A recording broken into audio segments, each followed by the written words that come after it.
કઈ બાજુ એમ કહું છું? પાણી ભરવા જતા હતા, પાણી ભરવા. પાણી ભરવા? હા ખોબામાં? ના એમાં એવું છે કે અમે પેલા જોવા જતા હતા દોડીને કે પાણી આવે છે ને ત્યાં એમ, તો ઘરેથી ડોલ લઈ જાય એમ. ફટાફટ જોઈ આવી હાલો. બસ બસ, આ નાટક બંધ કરો તમારા. હા, જે સાચી વાત હોય ને એ કહી દો એટલે ખબર પડે મને. આવી રીતના છુપાઈને ક્યાં જાવ છો અને આ તૈયાર થઈને ક્યાં જાસ તું? પ્રસંગમાં.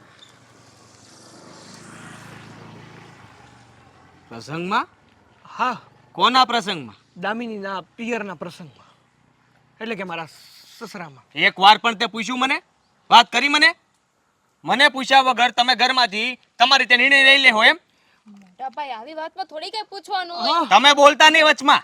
કેટલી વાર કહ્યું છે હું બોલતો હોય ત્યારે તમારે મારી યારે વાત નહીં કરવાની? અરે પણ મોટા ભાઈ મારી વાત તો સાંભળો. મારે કાંઈ નથી સાંભળવું. તને ભાન નથી પડતી? કેટલી વાર મારે તને કહેવાનું? હે, બધી વાતમાં તમને રોકટોક કર્યા કરવાની? એવી વાત નથી મોટા ભાઈ, પણ હું કહું છું કે હવે ના ના, હવે મોટો થઈ ગયો ને તું. તને કઈ કહેવાનું નહીં, તારે તારી રીતે રહેવાનું, તને મજા આવે એમ તારે જીવવાનું. અરે એવી કાંઈ વાત નથી. અમને પૂછવાની જરૂર શું છે? મોટા ભાઈ સમજવાની કોશિશ કરો. હવે મારા ઘરે અમે બે પ્રસંગમાં નહીં જાય તો કોણ જાય? હા. કેવું લાગશે? અને ઘરની ઘેર પ્રસંગ હોય અને ઘરના જ લોકો એમાં ન હોય તો કેવું લાગે? નો ખરાબ લાગે? ઘર ભેળા થાવ. હે? હા, ઘર ભેળા થાવ તમે. એટલે એમ પ્રસંગ જ હાચવવાનો છે ને, હું હાચવી આવી. હું જાય ને તોય બકી જાય ને, તમારે જવાની જરૂર નથી. અરે પણ પણ મારો પ્રસંગ છે તો મારા ઘરે મારે જવાનું હોય. પૂછ્યું મને? વાત કરી મને કોઈએ? તો મોટા તરીકે મને પૂછવાની ફરજ આવે તમારી. તમે મને પૂછતા નથી ને તમે તમારી રીતે વહીવટ કરો છો. અત્યારે પૂછી લઈએ મોટા ભાઈ. આ દામિનીના સાસ અત્યારે જ કહી દઉં છું, ત્યાં નથી જવાનું તમારે.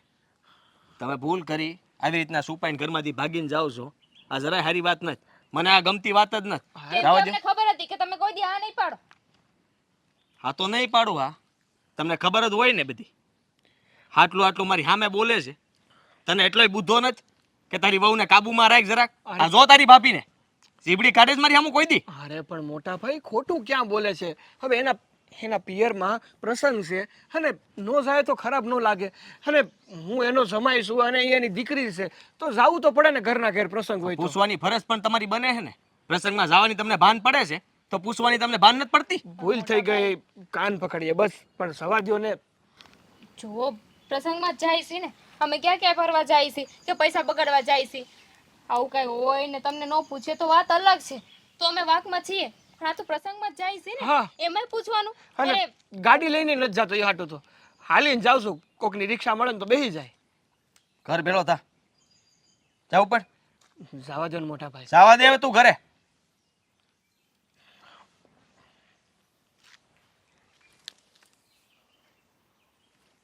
સારું જઈ આવો હવે. નીકળ્યા છો તો પાકું. એ તો પાછા 7 દિવસ તો વળ ખાય ઘરમાં.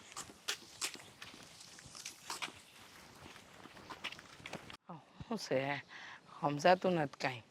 આ જો ને પેલા આવ્યા હતા અને કહીને ગયા છે, નોતરું દઈને ગયા છે ને કહેશે કે 2 દીમાં આવજો. કાંઈ સમજાણું નહીં. આ ઈશ્વર કાકાએ છે ને કોઈ દી હરખું કાંઈ કીધું જ નથી. હા, આદિત્ય આવી ગયો. બેસ, આ તારા માટે પાણી મંગાવું. પાણી કોણ લાવશે? અને પાણી પીવું નથી મારે. હું થયું બધાય છે ધારી જ છે ને. આ મોટાનું તો માન નથી. અરે. મનમાં આવે એમ બધા કરે છે. કોઈને કઈ કહેવાતું નથી. કહેવા જઈએ તો આંખે થાય. સાચા શબ્દો કોઈને ગમતા નથી. ખબર નથી પડતી કે બધા ઘરમાં કરવા શું માગે છે. આ શું થઈ ગયું છે તને? હાયો ત્યારનો બક બક બક બકે જ જાય છે. વાત શું છે ઈ કે ને? આ બધી છે ને તમારી સડામણી છે. તમે જ છે ને કઈ કહેતા નથી. આ તમે કઈ ઓછા નથી, મને ખબર છે. હવે મેં શું કર્યું છે? કેમ? આ લોકોને કઈક પ્રસંગમાં જવાનું તું, તમને પૂછ્યું છે ને? હા આ તો મેં જવા દીધા. કારણ કે ન જવા દે તો વળખાત. આ મોટા તરીકે તમને કે મને પૂછવાની ફરજમાં આવે છે. જો તમને પૂછ્યું હોય તો તમારી ફરજમાં આવે છે. ઘરનો વહીવટ હું કરતો હોત તમારે મને પૂછવું જોઈએ કે મોટા ભાઈને પૂછીને પછી જા. હું તમારા હંધાઈની વડીલ છું. હવે મને પૂછી લીધું તો મેં હા પાડી, તો એમાં ખોટું શું કર્યું? ના ના, ખોટું જ કહેવાય ને. હા, મને તો એમ થાય છે કે છે ને મારે આ બધો વહીવટ જ મૂકી દેવો જોઈએ. તમને મજા આવે એમ બધા કરો ને, જેમ રહેવું એમ રહ્યો. મારે શું લેવા દેવા?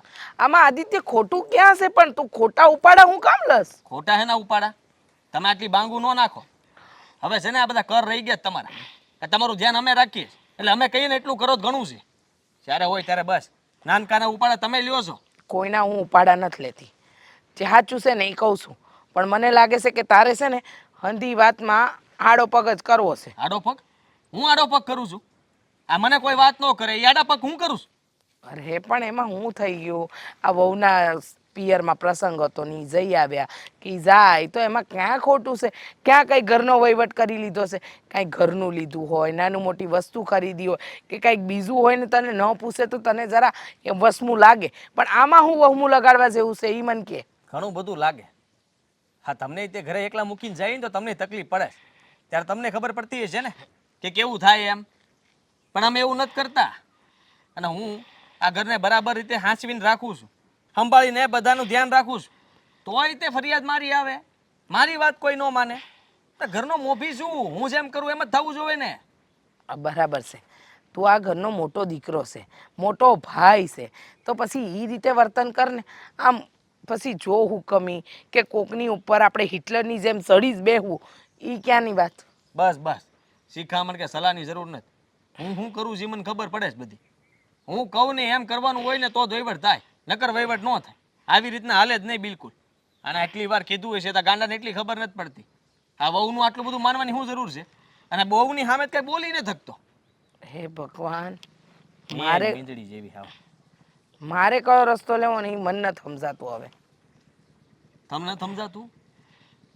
મને નથી સમજાતું કે તમારી આગળ હું વાત હું કામ કરતો હોઈશ. જે માણસ નિવૃત્ત થઈ ગયા હોય એની યાર બેહીને આપણે વાત જ ન કરાય. એને ખાલી રામ રામ સીતારામ, ખાઈ લીધું, જમી લીધું, હુઈ લ્યો, બસ આટલું પૂછાય. બરાબર છે. હવે આમાં રામ રામ સીતારામ માટે તો બચી છે, બાકી ક્યાં સલાહ સૂચન લેવી છે, ક્યાં એને હારે રાખવી છે, કાંઈ નહીં. પતી ગઈ વાત એટલે પતી ગઈ. પતિ કાંઈ નથી ગઈ. હવારમાં ઘરમાંથી ભાગીને જતા હોય ને એમ બે મને હામાં મળ્યા. વિચાર તો કરો, પોતાના ઘરમાંથી કોઈ ભાગીને જતું હોય સોરની જેમ, એમ બહાર નીકળે છે. એટલે આપણે શું અહીંયા કાંઈ એને કાંઈ ખાઈ જાય છીએ? આમ છુપાઈ છુપાઈને ભાગે છે. સો મને નથી ખબર એ કેવી રીતે ગયા, પણ મને કહીને ગયા તા ને મેં હા પાડી એટલે વાત થઈ પૂરી. હવે આ ખોટી ખોટી છે ને રામાયણ કરવાની રહેવા દે. તો એ વહીવટે ખોટો જ તમારો. તમને પૂછીને જઈને તમે હા પાડો એમ ન કરવાનું હોય. મને પૂછવું પડે ને 7 વખત, અને હું હા પાડું પછી જવાય. એ હા બાપા, ભૂલ થઈ ગઈ. હવે હંધુય તને પૂછીને કરશું. બસ પાણી પીવું તો તને પૂછશું, બેસશું તો તને પૂછું, ઊંઘવા જાઉં ને તોય તને પૂછીને ઊંઘું. કેટલીક વાર કહેવાનું હોય, કોઈ કરતા જ છો નહીં. હાથ આટલું કરવા છતાંય તે મારું માનપાન તો કઈ રાખતા નથી કોઈ. એ હા બહારથી આવ્યો, જા ઝટ અંદર જા ને મોડું ધો. ધોવાય ખબર નહીં આ મોટામાં એટલી મોટાઈ ક્યાંથી આવે છે, પણ એ મોટાઈ નહીં ખોટાઈ છે, એને કોણ સમજાવે. આવી ગઈ? આવી ગયો. હાય. તડકો લાગ્યો હશે ને? હા હા, બીજા શહેર જવાનું હોય ને થાકી જવાય બસમાં બેસી બેસી. વેમ છે, થાકી તો ઘરમાં જવાઈશ. 2 કલાક બાયણે જાય ને તો મગજ કાંઈક શાંત પડે. કાંઈ એટલું બધું કામ હતું? કામ કાંઈ નહીં. અત્યારે જેઠ જો ને એકનો એક લવારો હવારનો સંભળાવે છે. બોલ મને, હું તો થાકી ગયેલી. કામ શું કહે છે? ઈ પૈસા વગર વયા ગયા, પૈસા વગર વયા ગયા. આ ઘરમાં મારું કાંઈ મહત્વ નથી, મને કોઈ પૂછતું નથી. એટલે ઝીરી ઝીરી વાતમાં બધું પૂછવાનું. ભાભી, તમને એવું નથી લાગતું કે મોટા ભાઈ હવે હદ કરી રહ્યા છે? જ્યારે જોઉં ત્યારે બસ પોતાની જ મનમાની કરે છે. પોતે કહે ને એ જ સાચું, પોતાનો કક્કો સાચો. જાણું છું, મેં તો આખી જિંદગી એની વાહે કાઢી નાખી. આ સાંભળીને મને તો ટેવ પડી ગઈ છે ટોણા સાંભળવાની. હવે તો કોઈક ન બોલે ને તો એમ થાય કે કોઈ ઘરમાં ટોણા કેમ નથી મારતું. પણ ચિંતા મને તમારી થાય છે. તમે શું કરશો? તમને આ ટેવ નહીં પડે અને ઘરમાં રોજ ડખા થાય. થાય જ ને. કોઈ એવી મોટી વાત હોય કે જે મોટા ને વડીલને પૂછ્યા વગર નિર્ણય ના લઈ શકાય એમ હોય ને ન પૂછીએ તો અમે લોકો ખોટા કહેવાય. પણ આ તો કોઈ એવી વાત નહોતી ને. અને પાછા શું કહે છે ખબર છે? આ તમારા ઘરે પ્રસંગ છે ને તો તમે રહેવા દો, હું જઈ આવું છું. પણ મારા ઘરે પ્રસંગમાં એ જઈને શું કરત? અમારી હારે આવે તો વાત અલગ છે. અરે પણ એને હું દોઢા થવાની જરૂર હોય? તું સમજી નહીં, ત્યાં આવે તો ખોસરાઈ કરવા થાય ને તમારી બધી, કે આવા લુગડા પહેર્યા હતા ને આટલા ઘરેણા પહેર્યા હતા ને આટલી વસ્તુ લઈને ગયા હતા ને. તમે વ્યવહાર કરાવો ને એનું ધ્યાન રાખે, અને પછી ઘરે આવીને મારું લોહી પીવે. જો મને અને સાગરને તો ઘણીવાર સમજાવે, ઘણીવાર ટોકે છે, પણ પછી માણાની કઈ રીત હોય કે નહીં? કેટલુંક સહન કરવાનું? સાચી વાત છે તારી, પણ હું તો એટલું જ કહીશ કે બને ને તો તમે લપ ન કરતા. હું મારી રીતે કોશિશ કરી સમજાવવાની. જો કંઈ સમજે એમ તો સેજ ને અડબંગ જેવું જ છે. અટાણે સહન કરીશ, પછી ક્યાં સુધી સહન કરવાનું? આખી જિંદગી આવી રીતે ન નીકળે ભાભી. પણ એ પહેલેથી જ આવા છે દામિની, ખબર નથી પડતી. આપણે શાકે એને પૈસા વગર વઘારી નાખીને તો એમ કે તમે જ મારું કાંઈ સાંભળતા જ નથી, તમે જ મને કાંઈ મહત્વ જ નથી આપતા. અરે પણ કંઈક શાકભાજી ન કાંઈ મળ્યું હોય ને જે ઘરમાં પડ્યું હોય બનાવી નાખી, એમાં માણાનું મહત્વ ઘટી જાય. આમાં ભાગ છે ને તમારા લોકોનો જ છે. તમે પહેલેથી આવું ચાલવા દીધું એટલે જ તે ભાઈ માથે ચડી ગયા ને અત્યારે. આ ઈ કાંઈ ન બોલ્યા, તમે બધું સહન કર્યું એટલે જ તે અત્યારે છે ને એટલું બોલે છે. સાચી વાત છે તારી. અમે હંમેશા એમને એવું જ થવા દીધું છે મનોમન કે એ જ આ ઘરના મોટા છે, એ જ મોભી છે, એ કે એટલું જ થાય. અમે કોઈ દી એને અસલ વાત તો કરી જ નથી કે માન છે ને માંગવાથી નહીં, મનથી આપવાથી મળે. સામેવાળા માણસના મનમાં આપણા પ્રત્યે કાંઈ માન હોય જ નહીં તો માંગવાનો શું મતલબ? અને ઉંમરમાં મોટા થઈ જવાથી છે ને ઘરના વડીલ ન થઈ જવાય. એના માટે એટલી બુદ્ધિ હોવી જોઈએ.